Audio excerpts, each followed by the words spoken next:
నమ్మించి మోసం చేసి మిమ్మల్ని మీరు అమ్ముకొని మీ నాశనాన్ని మీరే కోరుకున్నారు అంటూ ఆత్మకూరులో వైసీపీ పార్టీని వీడిన వారిపై ధ్వజమెత్తిన ఆత్మకూరు వైఎస్ఆర్సీపీ పార్టీ నేతలు. ఆత్మకూరు మున్సిపాలిటీ పరిధిలోని ఇటీవల చైర్పర్సన్, వైస్ చైర్మన్ ఇద్దరు కౌన్సిలర్లు తెలుగుదేశం పార్టీలోకి చేరడంపై వారి తీరును తీవ్రంగా ఖండిస్తూ ఈరోజు పట్టణ వైఎస్ఆర్సీపీ పార్టీ కార్యాలయంలో స్థానిక వైసీపీ నేతలు విలేకరుల సమావేశం నిర్వహించి వారి అభిప్రాయాన్ని వెల్లడించారు.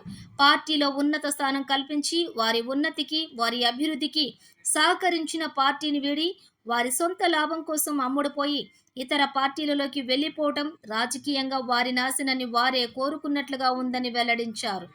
అర్హత లేని వారికి అందలం కల్పించిన దివంగత మంత్రివర్యులు శ్రీ మేకపాటి గౌతమ్ రెడ్డిని కూడా వీరు విస్మరించడం బాధాకరమని అన్నారు.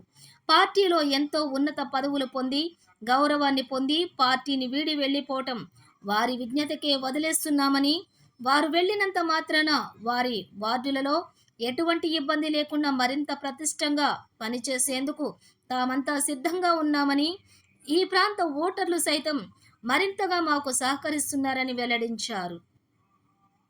పట్టణంలోని అన్ని వార్డులలో వైఎస్ఆర్సీపీ పార్టీ పటిష్టంగా ఉందని, ఓటర్లందరూ కూడా మా పార్టీ వెంటే ఉన్నారని వైసీపీ నేతలు తెలిపారు. ఈ కార్యక్రమంలో ఆత్మకూరు పట్టణ వైఎస్ఆర్సీపీ అధ్యక్షులు అల్లారెడ్డి ఆనందరెడ్డి, పార్టీ నేతలు doctor Chilluru Adiseshaiah, vice chairman doctor Sravan Kumar, Venkateswarlu, Zameer, Vinay, Nagulapati Pratap Reddy, Mujju, Rizwan తదితరులు పాల్గొన్నారు.